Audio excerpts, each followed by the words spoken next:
Turn your Bibles now, friends, to Esther chapter 7 and verse 1. So the king and Haman went to dine with Queen Esther. And as they were drinking wine on that second day, the king asked the queen Esther, "What is your petition? It will be given you. What is your request? Even up to half the kingdom, it will be granted." Notice, friends, Haman went to the banquet with mixed up emotions. He's thrilled on the one hand that the queen has invited him to dinner, but he's still mortified at the honor given to Mordecai. I'm of the opinion that at this moment Haman does not quite understand why Mordecai had been honored and he was passed by. Now Esther got her courage together after the second day to tell the king the thing that was in her heart. She could not do it before, but now she's ready, even though she seems quite nervous.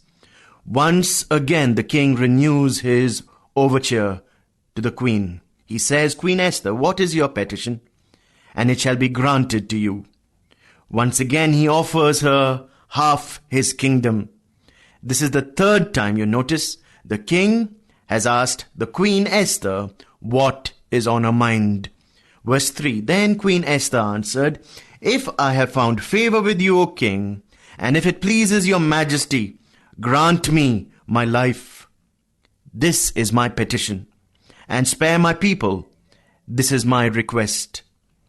For I and my people have been sold for destruction and slaughter and annihilation. If we had been merely sold as male and female slaves, I would have kept quiet, because no such distress would justify disturbing the king." When Esther spoke in these verses 3 to 4, it was a frightening thing she revealed. Both the king and Haman were startled because neither of them knew her nationality. Her request that her life and the lives of her people be spared. When Mordecai had entered Esther into that contest, and also when she had become queen, Mordecai, remember, had instructed her not to tell her nationality, not to reveal to anyone that she was a Jewess. So she had kept this fact absolutely a secret. Haman, as you remember, had gotten an edict from the king that all the Jews in the kingdom were to be destroyed. He did not know that Queen Esther was a Jewess. She now identifies herself with her people as a Jewess, so far removed that she did not even want to be known as a Jewess. She now takes her place with her condemned people. For her to do this in that day was also to identify herself with her religion and with her God, because they both go together. Friends, Esther's faith was intertwined with her God. She said to the king, "Although the king would have suffered a great loss, I would have kept quiet if we were only going to be sold into slavery. But that isn't the problem. We are to be slain, to be murdered on a certain day." She wanted him to know that the Jews had been betrayed and were to be destroyed as an entire people. The king was absolutely amazed. Who would dare destroy or attempt to destroy my queen? And who would dare to attempt to destroy her people? What she said was as shocking a statement as the king ever expected to hear. The king and the queen and her people would not keep quiet, because the queen's people and she were about to perish. Verse 5 now. Esther chapter 7 and verse 5. King Xerxes asked Queen Esther, "Who is he? Where is the man who has dared to do such a thing?" Who is he? Where is the man who has dared to do such a thing? The king is startled. He doesn't dream that there is any such thing taking place under his nose in his own kingdom. He apparently does not recognize even yet who the people are to be slain are. Frankly, friends, this man had little regard for life. Xerxes. If you read the campaign of Xerxes, which he made into Europe against Greece, etc., you'll find that he threw men about as if they were expendable commodities. He lost thousands upon thousands of men in that campaign. It did not disturb him one bit. Human life was very cheap in that day. The thing that now disturbs him is that these are the people of his queen Esther. His queen is in mortal danger. So the king asks, who is he? Where is he? Who would presume to do such a thing against me and my queen? Really, I still don't think that it had yet dawned on Haman what is really taking place. He did not know that the decree to slay the nation Israel would affect his queen. He did not know that she was a Jewess. There he was at the banquet table, reclining on a couch, the prime minister of the entire nation of Persia, with the full confidence of the king, for he had just elevated him. Xerxes has asked who hatched this plot. Esther now goes on to reveal her bravery.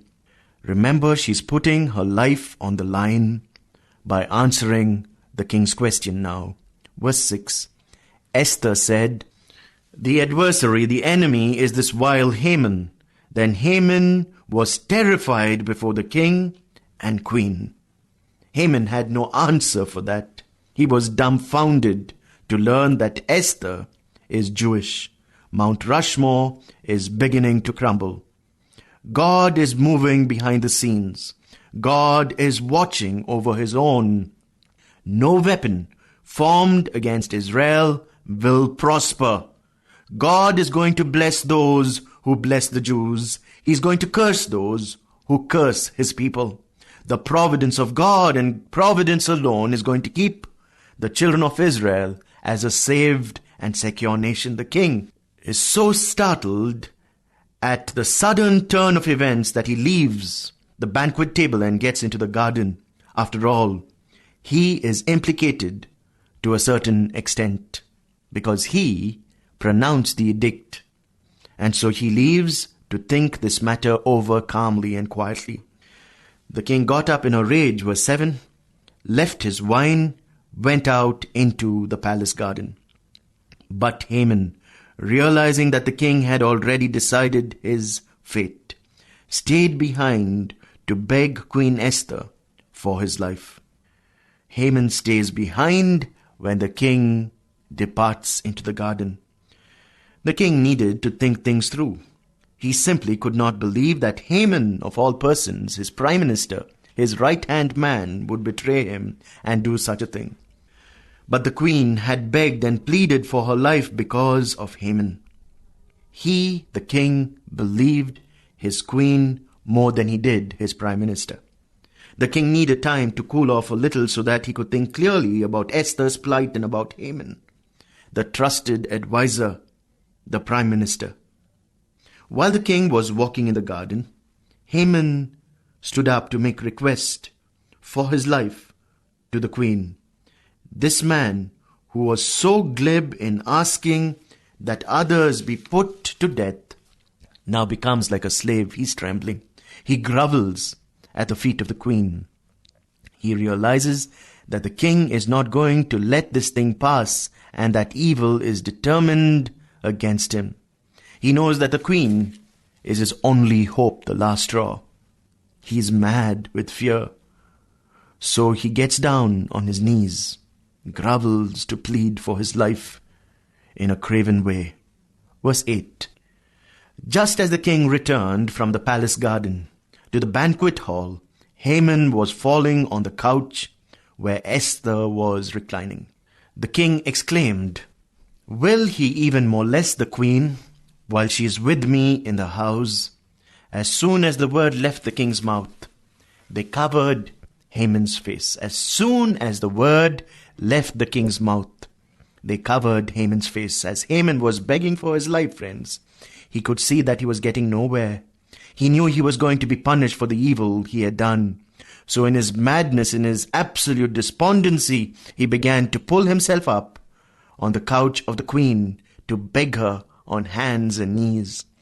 You will recall that it was the custom in those days to recline on couches while eating, while dining.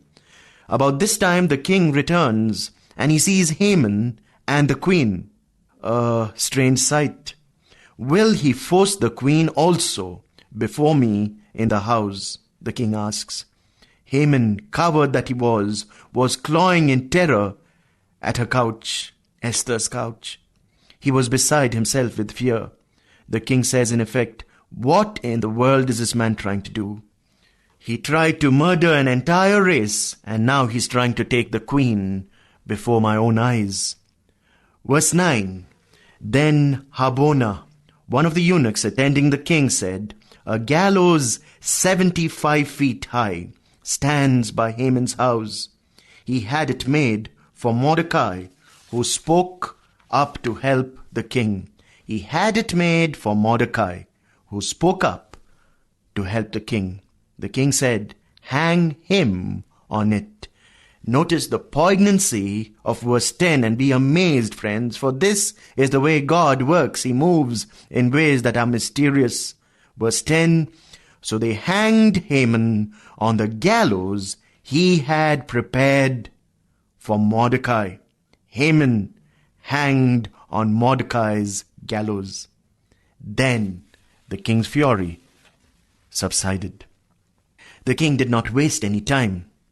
He was not only the arresting officer here, he was also the Supreme Court.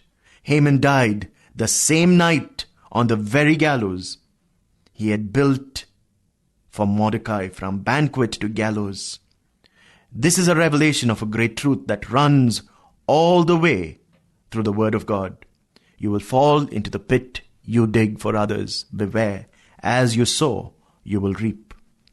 Notice now chapter 8, in that thought that we got from Galatians chapter 6 and verse 7, as a man sows, so also shall he reap. Here now we know that Haman is dead.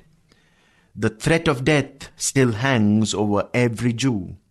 Remember, the decree sent forth that Jews may be slain on certain day is still in effect. Because the decree is a law of the Medes and the Persians, this decree is irrevocable, it cannot be changed. That presents a real problem. What is the solution? This chapter will answer that question. That same day, King Xerxes gave Queen Esther the estate of Haman, the enemy of the Jews, and Mordecai came into the presence of the king, for Esther had told him how he was related to her. The king took off his signet ring, which he had reclaimed from Haman, and presented it to Mordecai. The same principle, friends. A full circle. The ring that was on Haman's finger is now on Mordecai's finger, the signet ring. The last phrase, and Esther appointed him over Haman's estate. For the first time now, friends, Esther let it be known that Mordecai was her adopted father. Mordecai, the man whose refusal to bow to Haman occasioned this terrible decree. This passage indicates that the king was quite free with the use of his ring. It was a powerful and important ring. It could be pressed down into wax and make a law that could destroy an entire race of people. This was the ring he passed on to Haman when he was prime minister. It now passes on to Mordecai.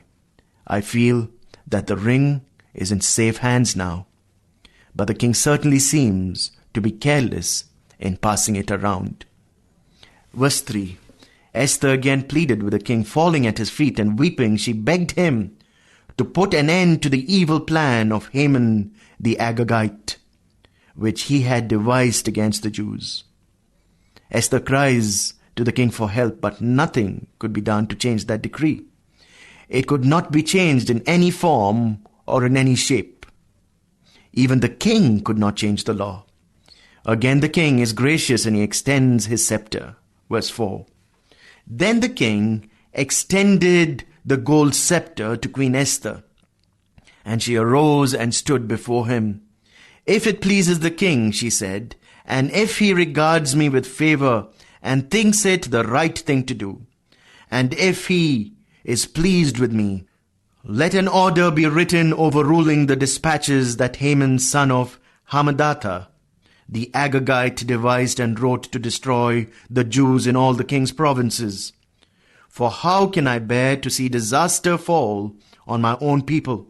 How can I bear to see the destruction of my family?" You notice, friends, Esther makes it quite plain now to the king that the judgment against Haman is of no avail unless something is done to save her people, the Jews. Something must be done on a priority to save them. Verse 7, King Xerxes replied to Queen Esther and to Mordecai the Jew. Notice the expression, the Jew. Because Haman attacked the Jews, I have given his estate to Esther, and they have hanged him on the gallows. It is true, friends, verse 7, that the king gave Esther and to Mordecai the house of Haman. But that did not spare the Jews at all. Things were still no better for the Jews than they were before Haman's death. Verse 8.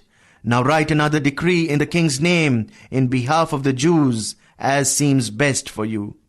Seal it with the king's signet ring. For no document written in the king's name and sealed with the king's ring can be revoked. Mordecai now acts swiftly. Verse 9. At once the royal secretaries were summoned on the 23rd day of the 3rd month, the month of Sivan. They wrote out all of Mordecai's orders to the Jews and to the satraps, governors, nobles of 127 provinces stretching from India to Cush. These orders were written in the script of each province and the language of each people, and also to the Jews in their own script and in their own language. Again, the scribes, friends, are called. They are called in to make copies of the new decree in every language and tongue in the kingdom. Verse 10, Mordecai wrote in the name of King Xerxes, sealed the dispatches with the king's signet ring, and sent them by mounted couriers, who rode fast horses, especially bred for the king. The king's edict granted the Jews in every city the right to assemble and protect themselves, to destroy, kill, and annihilate any armed force of any nationality or province that might attack them and their women and children, and to plunder the property of their enemies. The day appointed for the Jews to do this in all the provinces of King Xerxes was the 13th day of the 12th month, the month of Adar. The original decree is not altered in any way, for it cannot be, it stands. But now another decree is made and sent out just as the first one was, signed by the king. The entire power of the king was evidenced by his army and his officers. It is now on the side of the Jews. This changes the entire picture, you see. When this new decree comes to the Jews, their hearts are filled with joy and gladness. The Jews in Esther's day had to recognize that a decree had been made to destroy them. Also, they had to believe that the king was on their side and then issued another decree to save them. We too must believe that the King of Kings is on our side. I am an ambassador for Christ, and therefore, on behalf of God, I must say to you, be reconciled to God. He has reconciled himself to you. He is our source. He is our resource. We must make him our recourse. He's our only resource, a resource that never runs dry. God bless you, my friend.